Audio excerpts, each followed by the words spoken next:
गणतंत्र दिवस हो या राष्ट्रपति भवन में कोई खास मौका, राष्ट्रपति के साथ साए की तरह चलने वाले उनके अंगरक्षकों को आपने जरूर देखा होगा। लंबे तगड़े, रौबदार, चेहरा चटक और गाढ़े रंग के कपड़े और इनकी फुर्ती अपने आप ही सबका ध्यान इनकी तरफ खींचती है। इन जोश से भरे हुए सेना के जवानों को प्रेसिडेंट बॉडीगार्ड या पीबीजी कहते हैं। क्योंकि भारत का पहला नागरिक राष्ट्रपति होता है, इसलिए इनका पद सबसे ऊपर माना जाता है।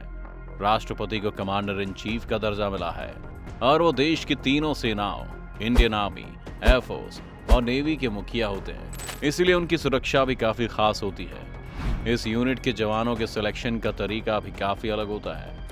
प्रेसिडेंट बॉडीगार्ड यानी पीबीजी भारतीय सेना की सबसे ऊंची यूनिट होती है। इसका पहला रोल राष्ट्रपति की सुरक्षा करना और हर पल उनके साथ चलना है। ये यूनिट राष्ट्रपति भवन में ही रहती है और इस समय में राष्ट्रपति की सुरक्षा में जो बॉडीगार्ड तैनात होते हैं उनमें सेना से जाट, सिख और राजपूतों को प्राथमिकता दी जाती है। ये सैनिक हरियाणा, पंजाब और राजस्थान से आते हैं। इस वक्त पीबीजी में सिर्फ कुछ ही सैनिकों का चयन होता है, जिसमें 4 ऑफिसर्स, 11 जूनियर कमीशन ऑफिसर्स यानी जेसीओ और 161 जवान होते हैं जिन्हें एडमिनिस्ट्रेटिव सपोर्ट हासिल होता है। अब अगर सिलेक्शन का क्राइटेरिया देखें तो राष्ट्रपति की सुरक्षा में सिर्फ उन्हीं सैनिकों का सिलेक्शन होता है जिनकी लंबाई 6 फीट या इससे ज्यादा हो, और अगर उनमें भी उनकी लंबाई 6 फीट नहीं है तो फिर इन्हें सिलेक्शन नहीं मिलता। लेकिन ये 6 फीट की हाइट का कॉन्सेप्ट आज़ादी के बाद से आया है, क्योंकि उससे पहले ये योग्यता 6 फीट 3 इंच थी। अब अगर इनके शुरुआती समय की बात करें तो राष्ट्रपति अंगरक्षक, जिन्हें इंग्लिश में प्रेसिडेंट बॉडीगार्ड या पीबीजी कहा जाता है। भारत में पहली प्रेसिडेंट बॉडीगार्ड पीबीजी का इतिहास बहुत पुराना है। पीबीजी का मौजूदा स्वरूप 1773 में गवर्नर वॉरेन हेस्टिंग ने बनाया था। हेस्टिंग ने 50 सिपाहियों को चुना था जो पहले से मौजूद एक टुकड़ी का हिस्सा थे। उन्हें मुगल हॉर्स कहा जाता था। मुगल हॉर्स का गठन 1760 में सरदार मिर्जा शहबाज खान और सरदार खान तारबेग ने किया था। उसी साल बनारस के राजा चैत सिंह ने 50 अन्य सिपाहियों को इसमें भेजा, जिससे राष्ट्रपति अंगरक्षक की टुकड़ी 100 का आंकड़ा छू गई।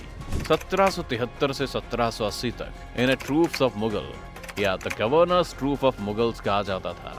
1784 से 1859 तक उन्हें गवर्नर जनरल बॉडीगार्ड यानी जीजीबीजी कहा जाता था। 1859 से 1944 तक उनका टाइटल बदलकर 44th डिविजनल रिकॉन्साइंस स्क्वाड्रन हो गया था। इसके 2 साल बाद 1946 में ये वापस से गवर्नर जनरल बॉडी कहलाने लगे। 1947 में आज़ादी के बाद ये टुकड़ी 2 भागों में विभाजित हो गई, एक पाकिस्तान गई और एक भारत में रही। 1950 में इन्हें मौजूदा नाम मिला जो प्रेसिडेंट्स बॉडीगार्ड कहलाता है। राष्ट्रपति अंगरक्षक दुनिया की आखिरी बची कैलेवरी घुड़सवारों की फौज है। साथ ही ये दुनिया की कुछ सबसे पुरानी रेजिमेंट्स का हिस्सा भी है। शुरुआती कमांडर की बात करें तो राष्ट्रपति की बॉडीगार्ड यूनिट का पहला कमांडर ब्रिटिश व्यक्ति था और उनका नाम था captain Sweny Toone. Sweny East India Company के सम्मानित सैनिक थे। उनके अलावा उनके साथ बतौर जूनियर लेफ्टिनेंट सैम्यूल ब्लैक थे। उस समय इस यूनिट में कैप्टन से लेकर पैरा ट्रूपर्स तक को शामिल किया गया था। राष्ट्रपति की सुरक्षा में तैनात बॉडीगार्ड की पुरानी यूनिट में एक कैप्टन, एक लेफ्टिनेंट, 4 सार्जेंट्स, 6 दफादार, 100 पैरा ट्रूपर्स, 2 ट्रम्पटर्स और एक बग्गी चलाने वाला होता था। लेकिन प्रेसिडेंट्स बॉडीगार्ड की फौज का हर एक सदस्य ट्रेंड लड़ाका, टैंक चलाने वाला फौजी होता था। ये अपनी हर ड्यूटी बेहद सधे हुए तरीके से निभाते हैं। इन्हें प्रेसिडेंट या वाइस प्रेसिडेंट की शपथ ग्रहण के समय, गणतंत्र दिवस की parade, beating retreat, state head या किसी अन्य देश के नेता के आने पर या गार्ड चेंजिंग सेरेमनी में देखा जा सकता है। इस सेना का कमांडिंग ऑफिसर हमेशा ब्रिगेडियर या कर्नल रैंक का होता है। उसके नीचे मेजर, कैप्टन, रिसालदार और दफादार होते हैं। सिपाहियों की रैंक नायक या सवार होती है। सभी राष्ट्रपति अंगरक्षकों को एक तय यूनिफॉर्म में रहना होता है। सभी सिपाहियों के घोड़े एक ही रंग के होते हैं और कमांडिंग ऑफिसर का घोड़ा अलग रंग का होगा। रेजिमेंट की यूनिफॉर्म 1900 के बाद से ज्यादा नहीं बदली है और अलग अलग सेरेमनीज के लिए अलग अलग यूनिफॉर्म्स होती हैं। इसीलिए कभी ये लाल रंग में दिखते हैं और कभी सफेद। आज अगर इन बॉडीगार्ड्स की बात करें तो इस रेजिमेंट में सेना की अलग अलग टुकड़ियों से जवानों को लिया जाता है। मौजूदा समय में इस टुकड़ी में शामिल सभी जवानों को स्पेशल ट्रेनिंग दी जाती है। ये पैरा ट्रूपिंग से लेकर दूसरे कामों में भी बहुत बेहतरीन होते हैं। किसी नए जवान का इस यूनिट का हिस्सा बनना आसान नहीं है। उन्हें 2 वर्ष के कठिन ट्रेनिंग के बाद ही इसका हिस्सा बनाया जाता है। इस दौरान जवान अपने कमांडेंट के सामने अपनी तलवार पेश करते हैं, जिसको छूकर कमांडेंट उसे पीबीजी में शामिल करते हैं। इसका मतलब होता है कि मेरा हथियार और मेरा जीवन आज के बाद आपके हाथों में है। इस यूनिट की सबसे बड़ी पहचान होती है इनके खूबसूरत और मजबूत घोड़े। इस टुकड़ी में शामिल सभी जवानों को इन घोड़ों को चलाने में महारत हासिल होती है। पीबीजी के सैनिकों के दिन की शुरुआत इन्हीं घोड़ों के साथ होती है।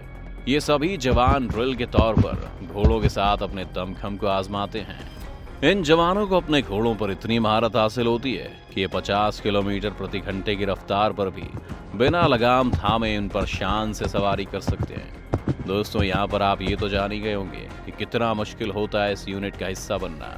लेकिन इसके अलावा पिछले कई सालों से पीबीजी को लेकर एक बात ये भी चल रही है कि आखिर प्रेसिडेंट्स बॉडीगार्ड की भर्ती सिर्फ 3 जातियों से ही क्यों की जाती है।